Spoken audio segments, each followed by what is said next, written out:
अखिया से बहता रे झरा झरा लोरावा हो। अखिया से बहता रे झरा झरा लोरावा हो। दुखवा से भोरल बस रीरा ये गुरु। दुखवा से भरल बस रीरा ये गुरु। अचरा पसारी हमें मांगता निदाया हो। अचरा पसारी हमें मांगता निदाया हो। अचरा पर करी ना दाया ये गुरु। अचरा पर करी ना दाया ये गुरु। बेटवा के दिहा गुरु सारा विष्णु कारिया हो। बेटवा के दिहा गुरु सारा विष्णु कारिया हो। पुतहु के सोला हो सिंगारा ये गुरु। पुतहु के सोला हो सिंगारा ये गुरु। बेटिया के दमदा के दिहा गुरु रोजी रोजा घरावा हो। दमदा के दिहा शिव गुरु रोजी रोजा घरावा हो।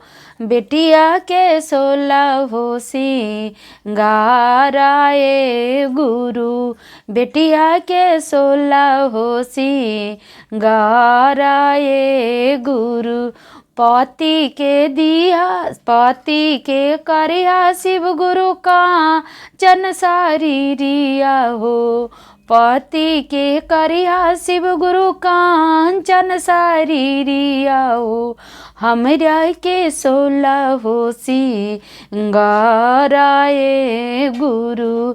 हमरा के सोला हो सिंगारा ये गुरु।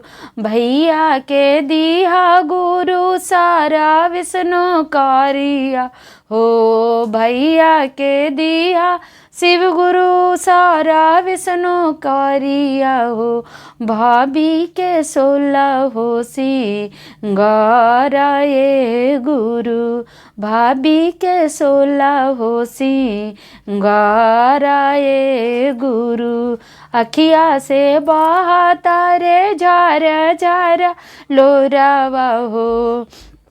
अखिया से बहता रे झरा झरा लोरावा हो।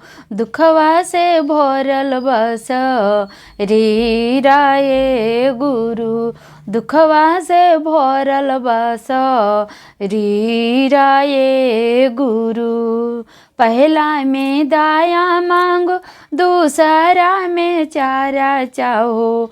पहला में दाया मांगो दूसरा में चारा चाहो। तीसरा में नाम शिव पर नाम ये गुरु।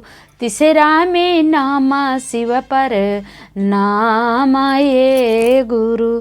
तो दीदी मेरा गुरु भाई बहन मेरा भजन कैसा लगा? अगर अच्छा लगा